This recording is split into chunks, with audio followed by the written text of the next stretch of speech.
So hello dear student, কেমন আছো? I hope প্রত্যেকে শুধু ভালো না, ভীষণ ভালো আছো। স্ক্রিনের একটা কোশ্চেন দেখা যাচ্ছে, তাই না?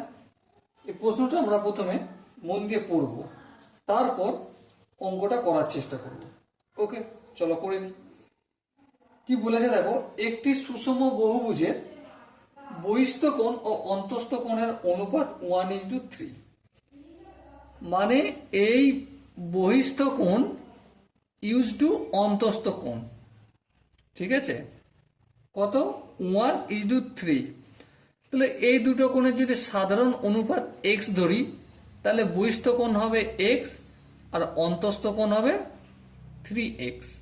বেশ, আর এই অন্তস্থ কোণ প্লাস বহিস্থ কোণ ইকুয়াল টু কত হলো? 180 ডিগ্রি। এটা আমরা প্রত্যেকে জানি।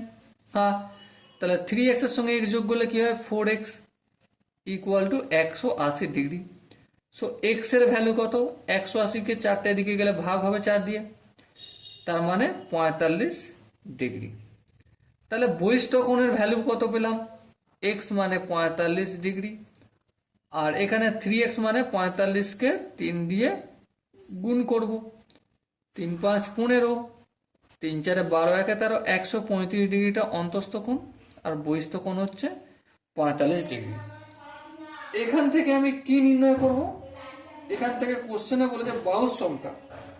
দেখো, বহিক কোণ সমান কি জানি?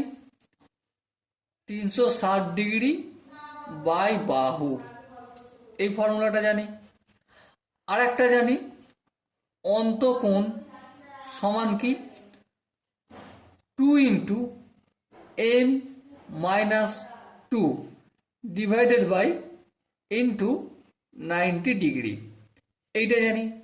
দেখতে সব থেকে সহজে এটা লাগছে, এটা দিয়েই করবো। হালাকি দুটোতেই একই উত্তর আসবে। বহিক কোণ এখানে কত পেয়েছি? 45 ডিগ্রি। পুট করব, হ্যাঁ পুট করলাম।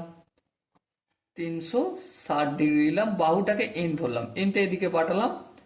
সো এখানে 360 degree by 45 degree.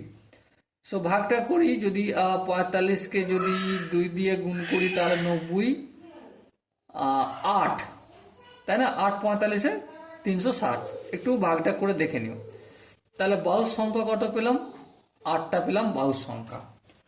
So my dear Watson, এখানে দেখো যে 4টে অপশন আছে, তার মধ্যে option C is the right option. Okay,